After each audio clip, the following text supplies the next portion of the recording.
Well, welcome to the garage door. We have the Green Reflectors with us all the way from Nova Scotia. Is that correct? Halifax. All right. Okay. All right. You know, we have some friends that come down from Halifax, there's a big drum show in Chicago every year. And it's just probably the biggest in the world, vintage drums and boutique drums, and even the manufacturers are there. It's just a big hang. But I would love, it's so beautiful. I've seen pictures of Halifax, that area. It's very cool. Very cool. It's a nice spot. Yeah. Yeah. You guys ever been to Louisville, the Louisville, Kentucky area? No, we've never been outside of Canada. We don't have our passports yet. It's a work in progress. Well, the pandemic kind of screwed everything up because we probably would have been there this year. We had a lot of opportunities that we kind of missed out on because of, the things that happened. But next year. Awesome. Or definitely this year. This year, yes. Later this year. It's not 2020 anymore. No. Well, we love your music. What we've listened to, I mean, it fits right in with what we like, Awesome. Craig and I were. Well, Craig, who were some people that when you first heard, say, something off what's the first LP? It's just a self-titled. We had two versions of it, so it gets kind of confusing. But Okay. there's the one with the hot rod on the cover, and that's the technical. That's the first one. Okay. Okay. Yeah. Okay. We have it right here. Show and tell. And you guys are vinyl guys, right? Oh yeah. Awesome. So that's numero uno. That's the first one we made. Okay. Okay. We only had a couple of copies of this made on vinyl. These are lathe cut records. There's a guy, One Groove Vinyl, and he's in Louisiana, and he made 6 of these for us. Oh wow. That's That's the wild. first That's album. great. So really, we're the only ones that have copies. Collector's There's items right there. a few of them are out to other people, but yeah.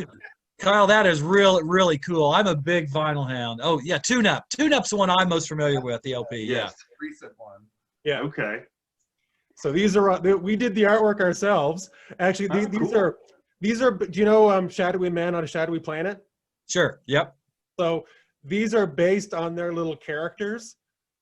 And so we just kind of made our own versions of them and stuff like that, cut them out of paper and made our own album cover. So it's sort of a tribute to Shadowy Man on a Shadowy Planet. They're our Canadian surf brothers. Very cool.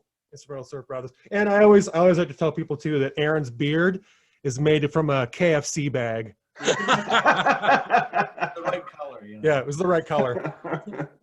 Aaron, us drummers, we don't get any respect, man. We just don't get any respect. He does all the artwork, all the really like the super creative stuff. I'm the computer guy, and he's like, when we did those stop motion videos for Christmas, we did all kinds of different. Those are amazing. Yeah, that's cool. That's his bag. Go ahead. The idea man. Yeah. Fellas, let's go ahead and talk about some of your influences. Now, when Craig and I were sitting here talking, I heard Hank Marvin. I heard Dick Dale. Dick Dale in there, Del Shannon and some of that stuff. Are we off base here or are we close? Pretty much nailed it on the head, especially the Dick Dale. Everything you're saying, that We actually refer to some of the guitar picking that I do. We refer to that as Dick Daling. Like the staccato picking. Yeah. That's Dick Daling. yeah, it'd be like, and there's a riff comes up. It's like, why don't you Dick Dale that and see what happens? Yeah, and it changes the whole. Yeah, so that's part of it. But Dick Dale's a big one. Link Ray. I always like the Ventures and stuff like that. And then I kind of always tell people too that one of my maybe not so musical influences, but influences is Jim Carrey and Ace Ventura influence. Sort of like that's part of like my stage antics I kind of get from his mannerisms. I really excellent. That's cool. Mock show. You've got a mock show, Yeah. That's excellent. That's excellent.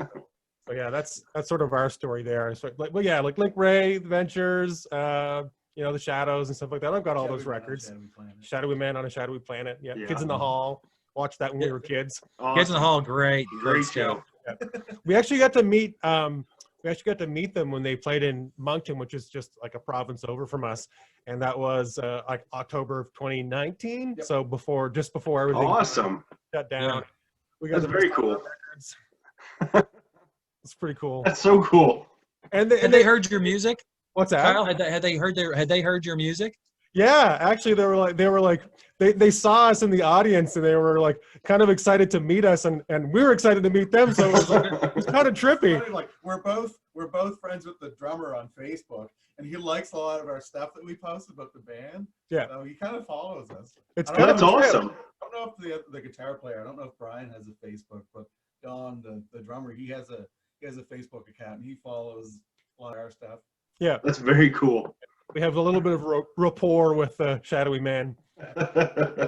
And That is so cool. That is very, very neat. Very neat. Okay, Aaron, I got to ask, we're a little bit of a gearheads here. What kind of set do you play? I have 3. The one that's right here is like a low end kind of pearl. It's a that roadshow. we bought just for a little jam thing here. Mhm. At home, I still have my first drum set, which was a pearl that I bought in 2007. And it's like a 20-inch bass drum, 12-inch tom, 14-inch floor tom. And a couple years ago, I totally stripped the thing down, took all the hardware off, changed it all, put a new wrap on it. What I do is I got like vintage Ludwig lugs and hardware and stuff. I kind of disguised it to look like an old Ludwig. Sure. Pretty convincing. Like people have looked at it and think it's an actual Ludwig. Like You did a good job. green sparkle wrap, all that good stuff. So that's kind of the one that we use for live shows. We've taken that out, but at home I have an actual Ludwig that's like a classic maple. It's about 10 years old. It's blue sparkle, so it's kind of like, whoa, Neat. reflectors, blue drums. Why do you have blue drums? Doesn't matter. It's the Hal Blaine kit.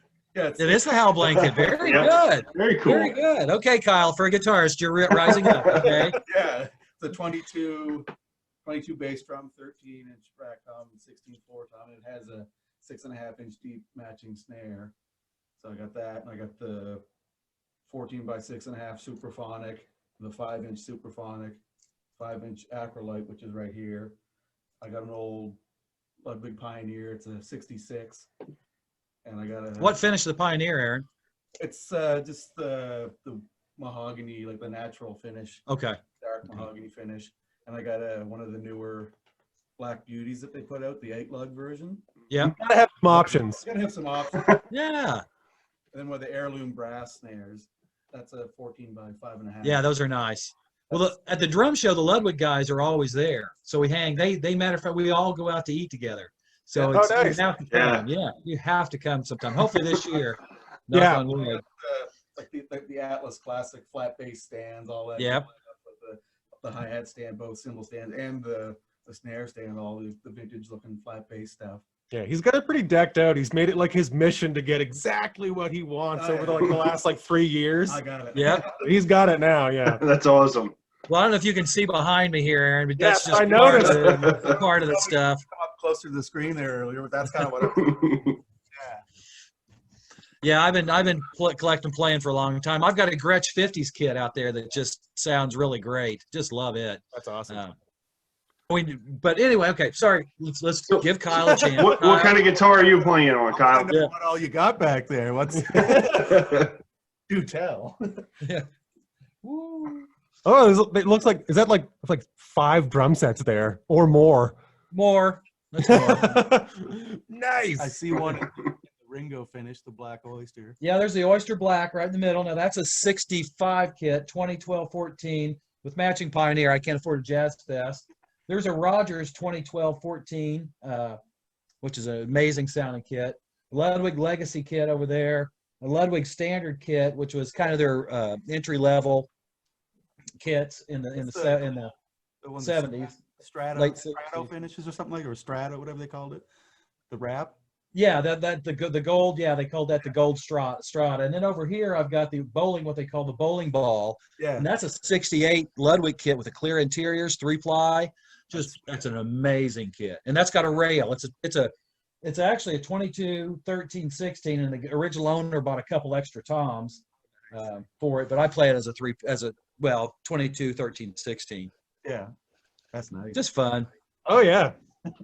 Yeah. It's fun So to when collect. you guys are on tour, you have to come hang with us. Absolutely. Yeah. We hope we get out this year. Like we're really kind of planning on it. Our Well, I label think- guy there with Missing Fink was telling us, I was just talking to him like a couple weeks ago, and he's like, yeah, I really want to get you guys out here this year. And he's down in Georgia.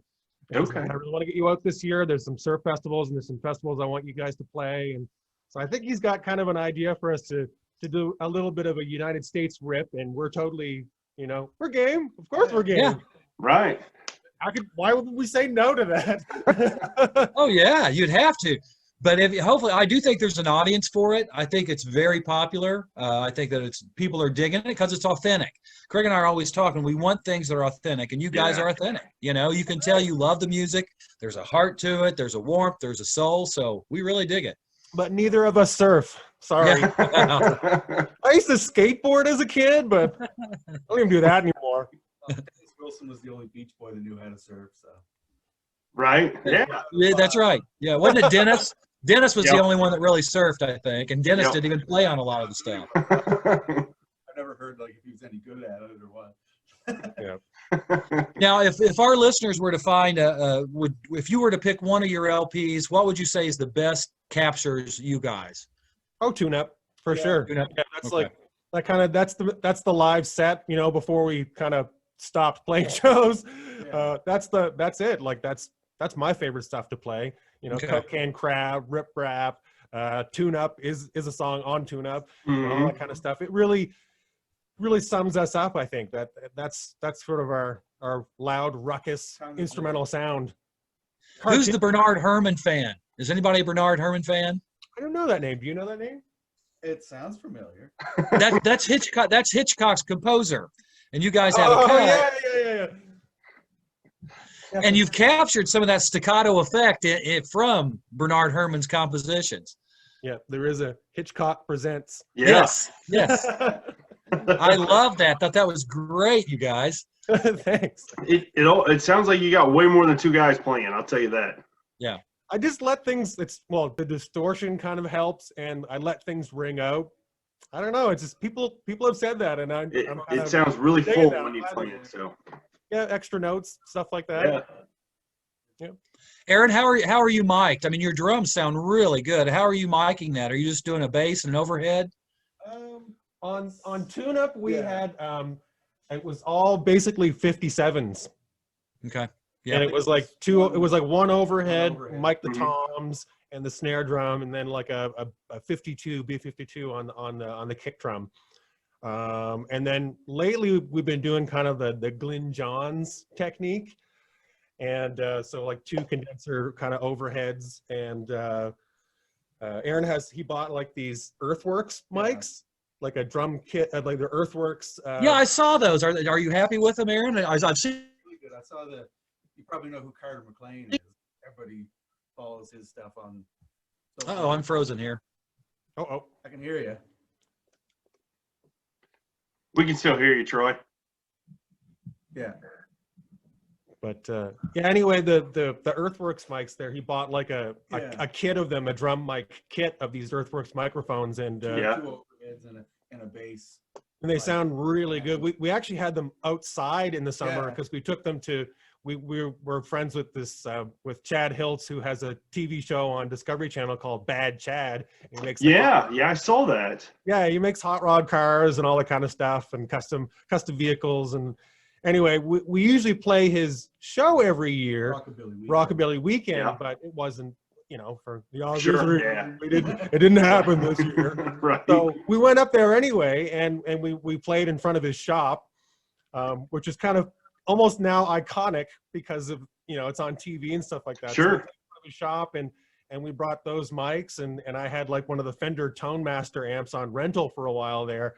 And we just You got a 421 for the snare. 421 for the snare. That's the other Forgot to thing. mention that. They sound great. Yeah, we do all the production ourselves. I went to audio engineering college when I was Oh wow. Okay. school and stuff like that. So like 2006, I finished high school and then went to my prom, and then like a day later I moved to Halifax and started going to school for that. And Oh wow.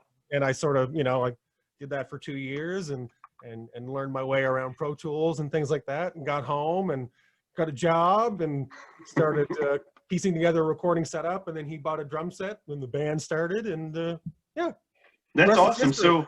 So is this music kind of like, what got you into this kind of music? I mean, was this something you guys always got into, or just something you? Gary's back, yeah. Well, what got me into surf music was him, because I wasn't really like, I was like I'm a Green Day guy and Nirvana, and like when I was learning how to play guitar, that's the stuff that I was listening to. And some of what my dad had for records, like Loverboy and Trooper and April Wine and stuff like that. What was available. Yeah. And then I went away to school and came back, and Aaron had discovered all of this, like, you know, he started listening to the Beatles, and he was like, it's like, you got to hear this. Like, he bought the drum set, and I remember him telling me about this song Rumble by Link Ray, and he's like, you got to hear this song. So I listened to the song, I'm like, that's really cool. And I can actually play that song. It's not that hard. So we figured it out. And then we, like a couple of months later or whatever, we practiced it like nonstop. It was like the one thing we could do. So we played it nonstop. And then he was graduating. So this is June of 2008. He was finishing up high school, and his high school had like a variety show, like a contest. Right at the end of the year. So we entered in the contest, and we came up with the name, the Green Reflectors, and we played. I think we got second place. I think we won a t-shirt. Something like that. I don't really remember. I think that's what it was. It was like a sweater or something like that. Yeah, we played that Rumble song, and I managed to get like everybody that was sitting on the bleachers in the back to like run up front. I was like, everybody in the back, come to the front. They were all like, ah! Didn't know what was going on. That's awesome. Instrumental, you know, surf song from, I don't know if it's really a surf, but it's an instrumental guitar song from the late 50s, and they all really dug it, which was cool. That's awesome. Yeah. Shows the power of music, though. I mean, that's what I mean. You know, you're able to capture that wave and ride it. You know, that's awesome. Yeah, people like the energy of people that are enthusiastic, like that really helps too. Like if people are just standing on stage and they're like, don't look like they're enjoying it, it's hard to get in the zone. Yeah, it just kind of falls off a cliff. Takes the energy and just.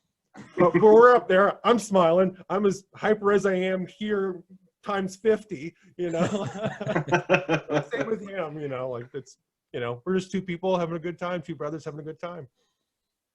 Yeah, I think it shows. I mean, I can always tell in the music when guys like each other.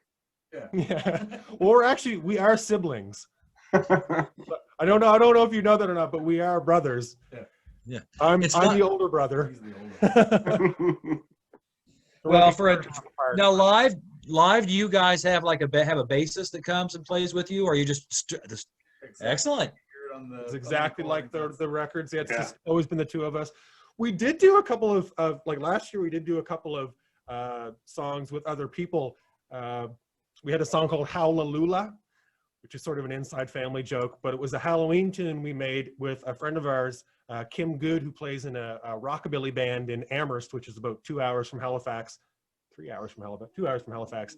And she plays stand-up bass, and we've known her for a long time. We met her at one of the Bad Chad Rockabilly weekends about 10 years ago. And so we came up with the song, and I sent her the files, and she was able to put some cool slap bass on it. So it was one of the first times we've ever collaborated with a bass player. And then we did another song at Christmas with her, with a friend of ours who's in the Wasegas. Mark Sanders, Mark Malibu and the Wasegas. And so we made this song called Kitty Claus, and it was a fundraiser for a cat shelter in the Grand Bahamas. Oh, neat. Very nice. So those are the first kind of two songs we've ever done with a bass player. Yeah. And we've played live with her a few times at Bad Chad show, and we play Rumble. But other than that, it's always just the two of us. Sounds great. Yeah. That sang with us in Quebec. Oh yeah, improv some vocals for us.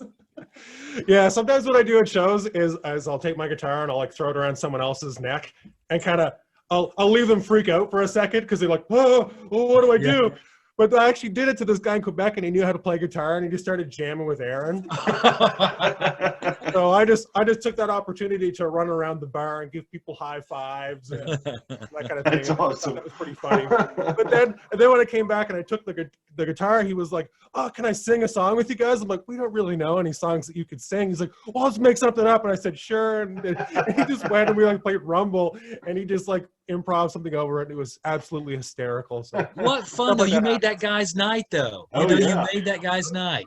We And did. that's what music's all Told us about. that You know? afterwards. He's like, this made the trip. This was so much fun. I had no idea I was going to see this band tonight. And yeah, he was pretty taken by it. It was pretty cool. I think live you guys would be a blast. So you have to keep us in the loop and let us know when hopefully Yeah. things clear out soon. Yeah. And we can get back together and listen to live music, you know. That's what I want. I miss it. I mean, it's been nice we've gotten a lot of projects done. I figure if we had been playing shows this year, we wouldn't have created as much. We would have just kind of kept on, we made the record. We would have went out and promoted that record. We made Tune Up. Right. We released it around this time last year. So we were just getting going and starting to sell it at, we had a couple shows and stuff like that before things shut down. So, but yeah, if we were out playing shows, we probably wouldn't have we made that 45 with Missing Think, and we've got like another album's worth of material. We made all kinds of live videos. We went to a beach and we bought like cheap underwater cameras and filmed a music video underwater and stuff like that. So that's great. we had a lot of fun. We created a lot of stuff in 2020. So, Yeah. shows, they didn't happen, but we had fun anyway. Right. You guys are ready to roll this year now. You got all kinds of extra stuff to take with Yeah, you. all kinds of records and new songs and stuff like that. Yeah. We're really excited because the set could be completely new if we Right. wanted it, which it will be. Yeah. Though Kyle, Aaron, you've piqued my interest. Being a severe record collector, Craig can tell you about that. Every Saturday we have a "What Are You Listening To?" kind of. We do a Facebook Live where we talk about what we've listened to throughout the week. I want a copy of that first LP, and I shall find a way to get it. No. It's easy to get. We sell them on our Bandcamp, and we'll mail it to you. Really? Okay. Oh yeah. So that leads me, Kyle, Aaron. How do we find out? How can people reach you? Go to Bandcamp. Or you talking this one or the original one? Oh, I'm talking about the original one, man. Oh, this is the last one. And actually, I hate to say it, this one's scratched. Oh. Oh no. See, what happened is we ordered 4, and then one of them kind of came. So he sent us 2 more. That's how we ended up with 6. So That's I've got the one cool. that's kind of. I have a good one. Maybe we could make We could make more. a small batch of lathe. So that's the thing. It's our music. We do whatever we want. If we want to Right. make more, we make Right. more. And we will eventually. I think that the plan with that record is I'd like to re-release it because we did remix it, and I'd like to re-release it like pressed properly instead of a lathe cut. So it's a project for the future. Cool. Yes, another one. Now, okay, so if they want to find your music, go to Bandcamp. If they would say want to buy some LPs, that's the best thing to Yep. do. If you want to buy records from us, go to Bandcamp. We've got links there too to Missing Think's page because Missing Think sells our 45 that we released this year or last year. But yeah, everything's there digital. We're on Spotify, we're on YouTube Music, we're on whatever else, all the streaming services. Right. We're signed up for all that kind of stuff. So if you Google the Green Reflectors, I guarantee you're going to find what you want. Yeah, you'll find us on there in our many, many videos. We released 5.5 hours worth of video content in 2020, which I think is pretty good for. That's a lot. Yeah. No shows, all videos. Yeah. Little underground surf band in Halifax, Nova Scotia. That's pretty good. That's awesome. You guys deserve it. Love the music. Seriously, really do love the music. Thanks. Really do. Yeah. And Keep thanks it for- up, and hopefully Yeah. things open back up for you, and you can get back out on the road. That's the plan. We're ready to hit the road. Guys, what we'd like to do is maybe in another month or so, a couple weeks down the line, check back in with you for a short segment just to see what's up, if anything's opened up or any Sure. progress or anything like that. Yeah. Please be sure and give Craig your contact information through this Yeah. Facebook thing or Zoom or whatever it is. Will do. Absolutely. Well, any final thoughts, you guys? Parting thoughts? Anything you want to say hi to anybody or anything like that? Just that, you can find all our music on Bandcamp. You can order it. We've got records. We've got merch. We sell T-shirts on Threadless. We've got T-shirts, mugs. We even sell like skateboards. Our name is on a lot of different stuff. That's awesome. You got to brand it. Wait. You can get yourself a Green Reflectors pillow. Yes. A Green Reflectors pillow. Awesome. That is awesome. Yep. Yeah, we've got all kinds of different stuff. Yeah. Very cool. That is great. The only thing we don't have is an action figure we can sell. Yet. We do have Yes. homemade ones. Yet. I love it. We have I love it. marionettes. And Yeah, we do have marionettes of ourselves. That's cool. versions of ourselves, all that good Oh, stuff. that for a video. Sure. Yeah. Sure. That'd be great. Yeah. No, we do have that. Like we our Coke can crab video was actually done with marionettes that we Yeah. had like custom made from. There's this guy around here at Hard Rock Marionettes. He makes marionettes of rock stars like Lemmy and, Oh, and neat. Black Sabbath and all those guys and stuff like that. So we asked him, he's like, would you do some for us? And he's like, yeah, sure. So he made us these, like, they look just like us. Like Aaron so has cool. the beard, the glasses, the hair, and everything. Mine's got. I usually wear a hat when I play. So they're like little marionettes. Actually, they're quite big. I don't know, 12 inches or something like that. They're pretty big. Craig, that'd be great for the garage door, wouldn't it? Yeah. We have to We will look be into in that. contact. Maybe you guys could, give us his Souvenirs. name, and we would. I guess I suppose he works from like a photograph, then, right? I mean, that's just he can. Yeah. I gave him a picture of like an action shot of us playing or whatever. So mine is sort of So like cool. to do the splits jump, which is something I do all the time. So cool. Yeah, they turn All out right, good. fellas. They're good souvenirs. Thank you very much. Let's definitely stay in touch, and we will see. Thanks for hanging out with us in the garage, and we will see you again, hopefully in about a month, if that's cool with you guys. Yeah. Sounds good. Thanks for having us on the show. Thanks, guys. We appreciate All right. it. Nice to meet Bye-bye. you. You too. Yeah, nice to meet you. Yeah, take care.